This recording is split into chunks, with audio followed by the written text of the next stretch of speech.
Ciao ragazzi, oggi mi trovo in un posto fantastico, un balcone che si affaccia direttamente sul Mar Ligure, perché mi trovo ad Andora, a metà strada più o meno tra Sanremo e Savona, e sono venuto qui perché ho accolto l'invito di due amici, Marco e Giorgio, due cugini, che mi hanno chiesto di raccontare la loro storia.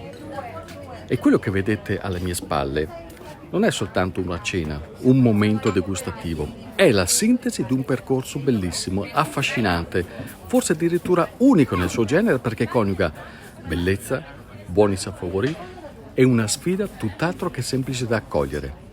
Ma andiamo con ordine perché Marco e Giorgio non sono propriamente due agricoltori. No, non arrivano dalla terra, anche se ci sono tornati. Di cosa ti occupavi prima, Giorgio? Io fino a un anno fa vivevo in Irlanda, per 22 anni mi sono occupato di due cose molto diverse tra loro, una agroalimentare, quindi import e distribuzione di prodotti alimentari e vini, e l'altra in un settore completamente diverso, in quello dei videogiochi. E cos'è che ti ha richiamato qui? Ma nel settore agroalimentare la constatazione della distanza che c'è tra l'agricoltura e i consumatori, chi fruisce poi dei prodotti. E quindi insomma un po' un'urgenza di tornare alla terra, capire intorno alle nostre radici cosa c'è e come si può portare la cultura del prodotto della terra al consumatore finale. Io prima facevo il manager in un'azienda alimentare italiana molto importante, vivevo a Torino, una bellissima città tra l'altro, dove sono nati i miei 3 figli, quindi città che ho nel cuore. Perché sei qua? Sono qua perché a un certo momento ho iniziato a farmi un po' di domande sul valore della vita per i figli, su qual è il faro, no? La luce nel buio da seguire, e queste domande non trovavano risposta in quello che facevo prima, che mi piaceva tantissimo, no? Quello che avevo fatto fino ad allora, però per il futuro avevo questo buio, non vedevo la luce, quindi ho deciso di fare qualcosa di diverso per me, per la mia famiglia e soprattutto per le persone, no, che ci circondano, che poi sono anch'esse molto importanti. Marco e Giorgio si sono reinventati e dagli uffici dirigenziali sono tornati nella loro terra di origine, la terra della loro famiglia, e sono tornati per mettercele le mani nella terra, avviando questa azienda agricola dove producono vino, olio, formaggi, conserve, confetture e molto altro ancora. Ma il percorso, perché fino a qui potrebbe sembrare una storia normale come tante altre che vi racconto, il percorso, dicevo, perché è stato affascinante? Perché quando sono arrivati qui hanno deciso di portare una filosofia ben precisa. Pensate, non avevano nemmeno un terreno, li hanno acquistati tutti rilevandoli da gestioni improduttive, così che i terreni da incolti sono diventati dei campi dove coltivano quello che vi ho detto, con una finalità mirata soprattutto a soddisfare se stessi. Poi oggi mi avete parlato di un ritorno all'antica fattoria. Sì, diciamo che a valle dell'urgenza che ho sentito io con mio cugino che mi accompagna in questo progetto, a valle dell'urgenza abbiamo identificato un modello antico che è quello della fattoria, che svolgendo la propria attività a 360 gradi, occupandosi di tante cose, si integra bene con la stagionalità, col fatto che la natura alcuni anni ha un'abbondanza di un certo prodotto e in alcuni anni ha scarsità dello stesso, e quindi insomma il modello della fattoria è dove non c'è una specializzazione in un singolo prodotto e la ricerca di un valore commerciale, ma c'è proprio prendersi cura di un micromondo che è fatto di animali, di piante, di collaboratori, di famiglia, perché chiaramente nella fattoria c'è tanta famiglia, e di relazioni, di territorio, e quindi questo modello, se uno insomma sente l'urgenza di tornare un po' alla terra, è inevitabile passare per questo modello. Per voi quando è iniziata questa avventura? Questa avventura per noi è iniziata un'estate di qualche anno fa, quando con Giorgio ci siamo trovati qua d'estate ad Andorra, che è una meta che frequentiamo da quando siamo nati in vacanza, e prima di noi i nostri genitori e i nostri nonni, e ci siamo trovati con un'idea diciamo molto simile, che era basata principalmente dal fatto che secondo noi come stavano andando le cose nel mondo, nella società, non ci piaceva più, no? Abbiamo trovato che ci fosse qualcosa che non tornasse. Questa enorme distanza tra agricoltura e diciamo consumatore finale, incolmabile per certi versi, che porta a tutti i vari player, i vari componenti, i vari attori della filiera a dover scendere a compromessi per poter soddisfare quelle che sono le necessità, per quello che è la domanda, senza che si curi davvero delle esigenze dell'agricoltura, che in teoria però dovrebbero essere al centro di tutto, visto che l'agricoltura comunque è guidata dalla natura, è guidata dalla stagionalità, è guidata dalle condizioni climatiche, e questa cosa qua è stata proprio la molla che ci ha fatto diciamo, prendere il coraggio di cambiare vita, perché di fatto abbiamo chiuso con la vecchia vita tutte e due e iniziato una nuova. Nella vostra azienda parliamo comunque di produzioni piccole, quindi quanto è sostenibile anche economicamente un modello così? Allora, il modello appunto è quello che abbiamo identificato, è quello della fattoria, quindi un modello molto antico. Quello che stiamo cercando è un modello futuro che probabilmente ancora non esiste, in cui si trova la sostenibilità. E dove abbiamo identificato questo percorso alla ricerca della sostenibilità?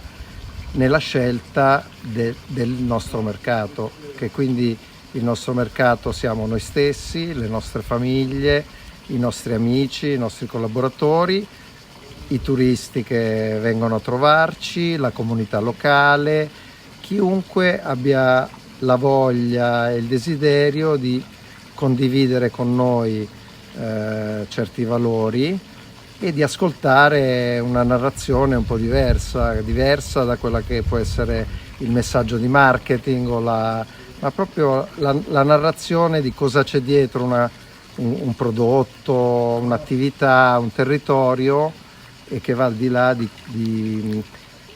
diciamo di quello che nella frenesia della vita moderna è il consumo, diciamo con poca informazione e poco racconto di quello che c'è dietro. La cosa che noi facciamo è cercare la sostenibilità dell'azienda, non con una linea di prodotti o risparmiando sulle materie prime, ma dando molto valore alle cose che facciamo. Poi se noi siamo bravi a dare questo valore, il consumatore ci riconoscerà questo valore, e crediamo che i consumatori dentro questa nostra bolla, comunque i consumatori che vogliono in qualche modo abbracciarci, aiutarci, comprando i nostri prodotti in qualche modo finanzino quello che è il nostro movimento, quello che è la nostra azienda, che è un'azienda super etica, super sostenibile, che secondo me in meno di un paio d'anni potrebbe già raggiungere il suo equilibrio. Il loro arrivo non è coinciso soltanto con un'impostazione aziendale di tipo meramente produttivo, c'è anche un risvolto sociale tutt'altro che secondario, perché pensate che loro sono partiti praticamente da soli circa 2 anni fa, facevano tutto, dalla preparazione del cibo alla coltivazione dei campi. Adesso contano qualcosa come 40 collaboratori, tutti assunti, e la maggior parte di loro proviene proprio da questa terra, soprattutto giovani. Hanno cioè dato un'opportunità di lavoro e, perché no, anche la possibilità a questi ragazzi di costruirsi un futuro proprio restando qui, in una terra che non è sicuramente facile da gestire e con un coinvolgimento, e questa è la cosa veramente bella, che va molto oltre il semplice rapporto di lavoro subordinato. Abbiamo creato una sorta di decalogo che noi le chiamiamo le 9 regole, no? che non sono delle vere e proprie regole, sono dei punti che magari per molti sono ovvi, sono scontati, però li abbiamo voluti mettere nero su bianco. Quando tu metti qualcosa nero su bianco cambia completamente il valore. E questi punti sono molto semplici. Ad esempio, il primo è che noi rispettiamo le regole, rispettiamo le leggi, non facciamo nulla cercando scorciatoie, no? Quindi se una cosa sa da fare, quella è la regola, si fa. Se non si riesce a fare seguendo le leggi, piuttosto non la si fa. Un altro aspetto è che chi lavora con noi deve assolutamente amare gli animali, un altro deve amare la natura, un altro aspetto è che non ci sono differenze razziali, né di etnia né di nazionalità, siamo tutti uguali, sia uomini che donne. Quella che a me piace di più è che tutti devono essere e sentirsi liberi di poter dire quello che pensano, non ci sono domande stupide o idee stupide. Questo porta a qualsiasi persona, diciamo, sentirsi libero di fare delle proposte di miglioramento. Poi sta a noi decidere se funziona, non funziona, applicabile o non applicabile. E ce ne arrivano tantissimi, i contributi sono numerosissimi. Giorgio e Marco non nascondono che nelle loro intenzioni un giorno questa loro azienda possa ambire a diventare un modello di sostenibilità, innanzitutto perché tutte le produzioni agricole sono in regime di conversione biologico, ma poi anche di valorizzazione socio-territoriale, chiamiamola così, perché da un lato i territori che loro hanno recuperato sono stati restituiti a una dignità produttiva e dall'altro la valorizzazione territoriale che ne arriva presenta tutte le credenziali in regola per quel tipo di turismo cosiddetto slow, il turismo lento, che ti permette di scoprire i piccoli tesori di una comunità e di un territorio, di goderne, di farne tesoro a nostra volta e di trasmetterlo a chi ci aspetta a casa. E questa è una sfida importante, forse un nuovo modo di avere una visione imprenditoriale per un territorio che ha davvero tantissimo da offrire. Quindi voi producete anche cultura della terra? Noi la cultura è sicuramente fondamentale e la facciamo in tutto quello che raccontiamo sui nostri prodotti, ai nostri ospiti delle degustazioni noi vogliamo raccontare perché un vino è diverso da un altro, perché un formaggio fatto con dei metodi artigianali fa meglio, è più buono e sostanzialmente come venivano fatte le cose, diciamo le cose un tempo, pur senza essere integralisti e rinnegando tecnologie laddove portano un vantaggio o metodi o sapere, diciamo, più scientifico, però sempre fatto con un obiettivo che è quello di valorizzare quello che si fa, valorizzare il territorio e sostanzialmente, sintetizzando, stare bene e far star bene tutti quelli che condividono con noi queste esperienze. Per te, Marco, questo è un sogno che stai costruendo o che si sta realizzando?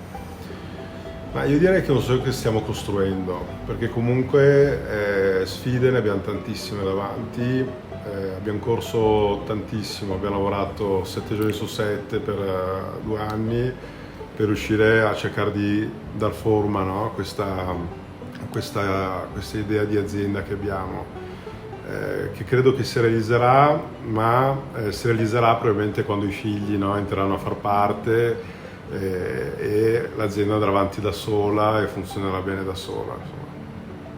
Insomma, è stato un ritorno a casa? È stato un ritorno a casa. Contento? Contentissimo.